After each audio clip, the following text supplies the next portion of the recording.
Oho Home Care Cleaning Products presents Na Prayanam.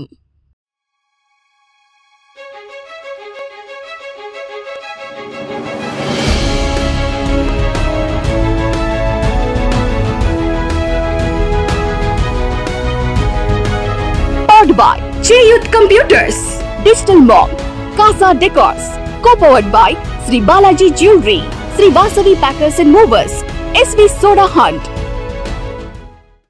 Hi welcome back. నేను మీ విఠల్ని, Abhi entertainment studio ads and film making category. ఈరోజు మనం first interview చేస్తున్నాం ఒక ఎంటర్ప్రెనర్ది. ఆయన ఎవరో కాదు, ఎంప్లాయ్ నుంచి బిజినెస్ దాకా, అలాగే చదువుకున్నది ఐటీఐ అయినా ఆయన కష్టాన్నే నమ్ముకున్నారు.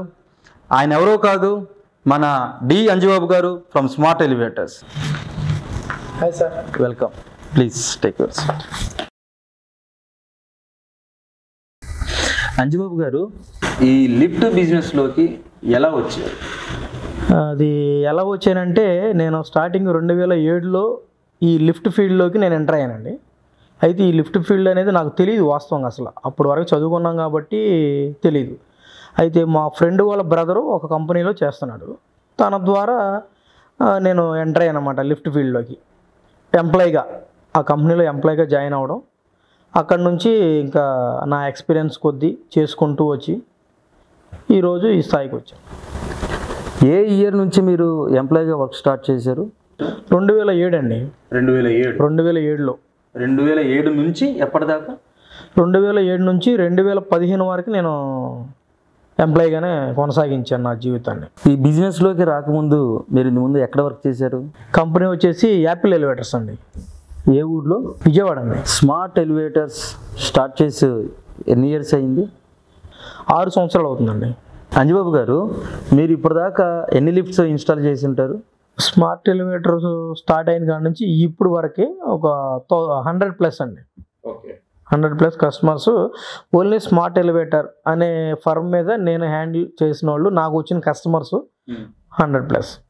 100+ ఇన్స్టాలేషన్స్ చేసి ఉంటారు? అవును, చేసి ఉంటాను కదా, చేశాను.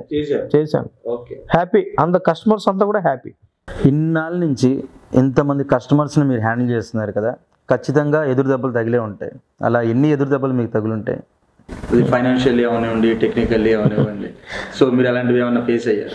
అది ఎందుకు చెప్తారండి మీరు? ఫైనాన్షియల్గా ఎదురు అవనే వ్యాపారస్తుడు అంటే ఎవరో ఉండరు. చిన్న మాట. ఎందుకంటే ప్రతి వ్యాపారంలో మెయిన్ ఫైనాన్షియల్ ప్రాబ్లం అది. ఎందుకంటే నాకు వచ్చేపాటికి ఒక 10 మంది ఎగ్జాంపుల్ తీసుకుందాం, 10 మందిలో ఒక 3 కస్టమర్లు, అది ఇబ్బంది. 10 మందిలో 3 ఇబ్బంది పెట్టేవాళ్ళే ఉంటారు మనకి. అది 30%. అంటే ఆ 3 ఇబ్బంది పెట్టినా సరే 7 హ్యాపీగా చూస్తున్నారు, ఇస్తున్నారు అనే ఇదిలో మనం ఎక్కడా కూడా ఆ ప్రాబ్లం అనేది తీసుకురాకుండా కంటిన్యూ చేస్తున్నాం వ్యాపారాన్ని. అది అంటే అది కూడా మనం తట్టుకుంటున్నామండి. ఒక విధంగా చెప్పాలంటే ఆ ఫైనాన్షియల్ ఒడిదుడుకులు మనం తట్టుకుంటున్నాం, అందుకనే మనం కంటిన్యూ చేస్తున్నాం వ్యాపారం.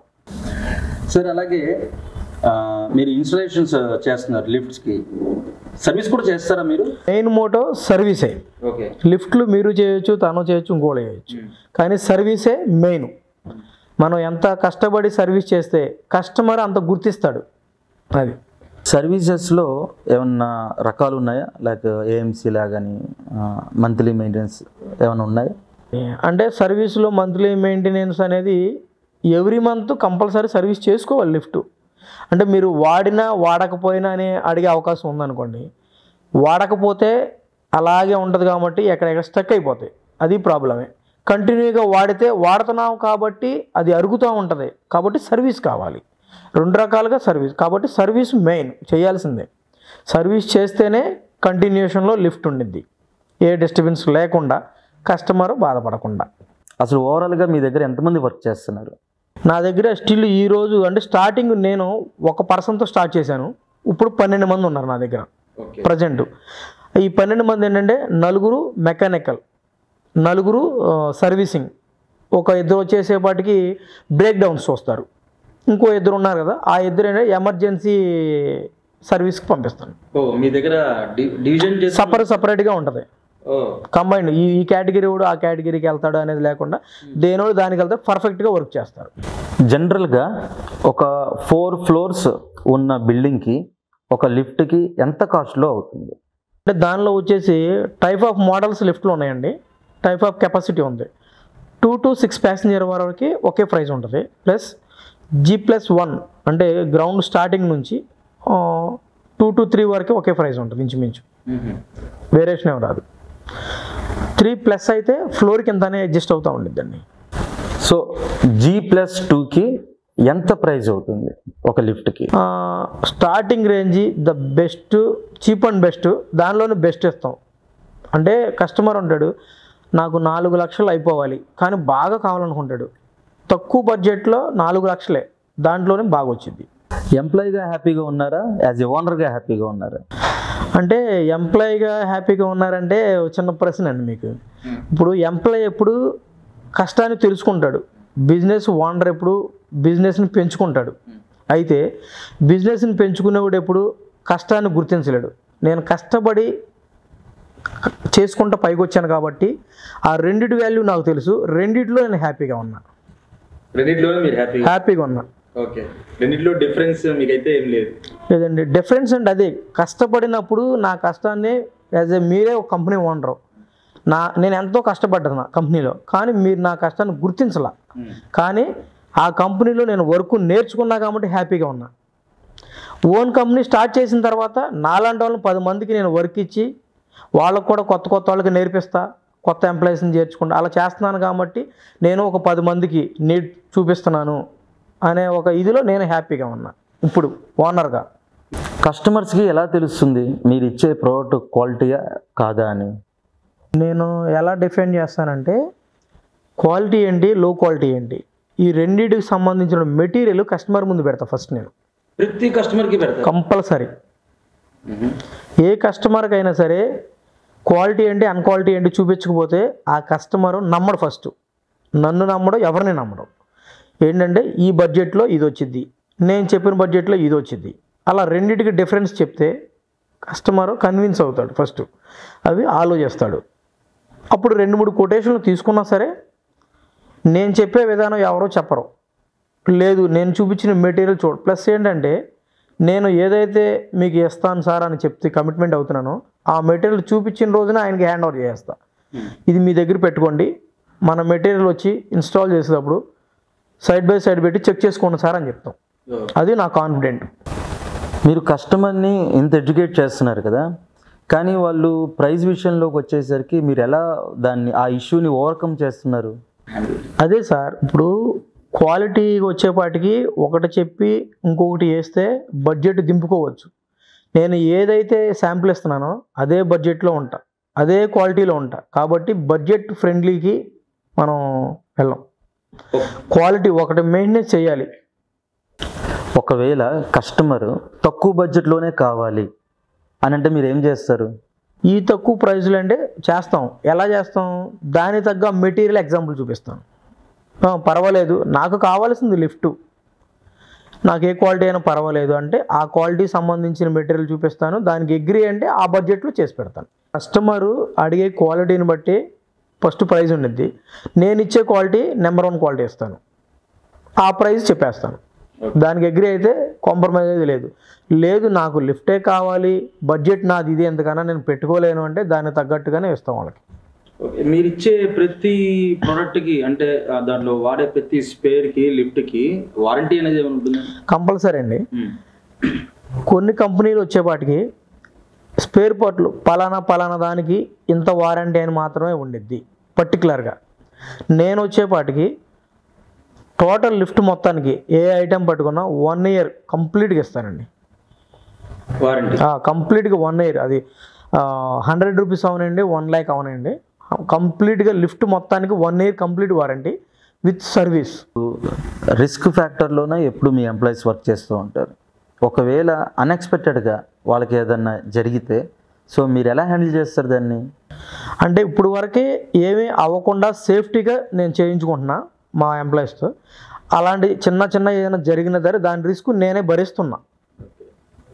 అంటే ఎగ్జాంపుల్ కటింగ్ మిషన్తో కట్ చేస్తారు ఏదో ఐరన్, బై మిస్టేక్ అది కట్ అవిద్ది, ఆ టైంలో అది వచ్చి ఎక్కడో తగిలి కొంచెం కోసుకునిద్ది, వెంటనే హాస్పిటల్కి తీసుకెళ్ళడం, కుట్లు వేయించడం, దానికి సంబంధించింది అలా ఏదైనా ఉన్నా సరే నేనే చూసుకుంటా. ప్లస్ వాడికి రెస్ట్ ఇస్తాము, ఏ రెస్ట్ అయితే ఇచ్చో ఆ రెస్ట్లో కూడా మనం అమౌంట్ వాళ్ళకి శాలరీ పంపిస్తాము. సో నెక్స్ట్ ఇంకొక 5-6 years ఒక 10 years తర్వాత మీ బిజినెస్ని మీరు ఎలా చూడాలనుకుంటున్నారు? ఎలా చూడాలనుకుంటున్నానంటే ఇప్పుడు వరకే విజయవాడ ప్లస్ ఎటు చూసినా ఒక 350 to 400 kilometers వరకు నేను సర్వీస్ ఇస్తున్నా ఆంధ్రాలో.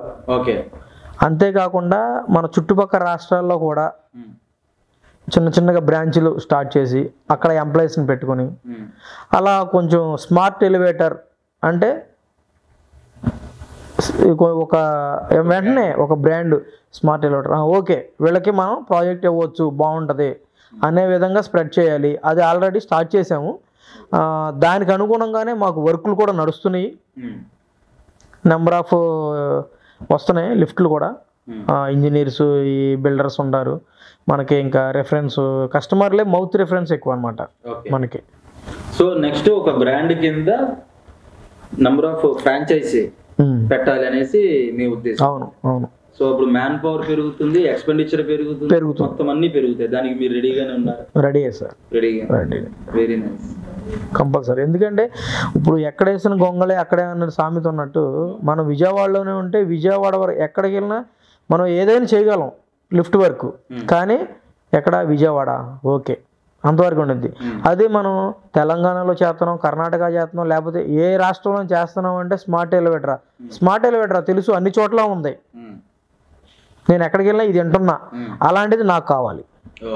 గోల్ స్మార్ట్ ఎలివేటర్, స్మార్ట్గా అందరిలో రీచ్ అవ్వాలి. నైస్. బట్ ఈ స్మార్ట్ ఎలివేటర్ అనే బ్రాండ్ నేమ్ ఎలా వచ్చింది? స్మార్ట్ ఎలివేటర్ ఏంటంటే ఇది అందరూ అన్ని లిఫ్ట్లు ఏదో కంపెనీ పెట్టుకుంటూ ఉంటారు.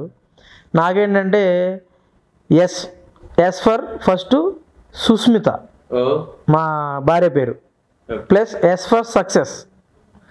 ఎస్ అక్షరంతో స్టార్ట్ చేస్తే సెంటిమెంటు ప్లస్ సక్సెస్ రెండు దాంట్లోనే ఉన్నాయి కాబట్టి ఎస్ పేరుతో పెట్టుకునే అంటే ఎస్ ఏమొచ్చింది అలా చూస్తే ఓకే స్మార్ట్.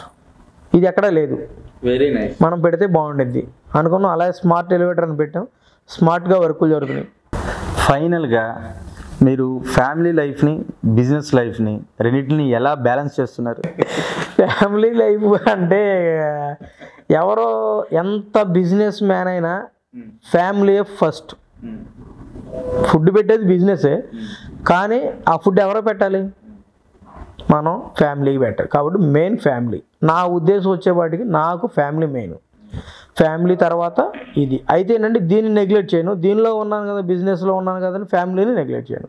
రెండింటిని బ్యాలెన్స్ చేసుకుని ఇటు వ్యాపారాన్ని దెబ్బతినకుండా అటు ఫ్యామిలీని బాధపడకుండా రెండింటిని కంపేర్ చేసి జాయిగా తీసుకెళ్తానండి. అలా నీట్గా నడిపిస్తున్నా.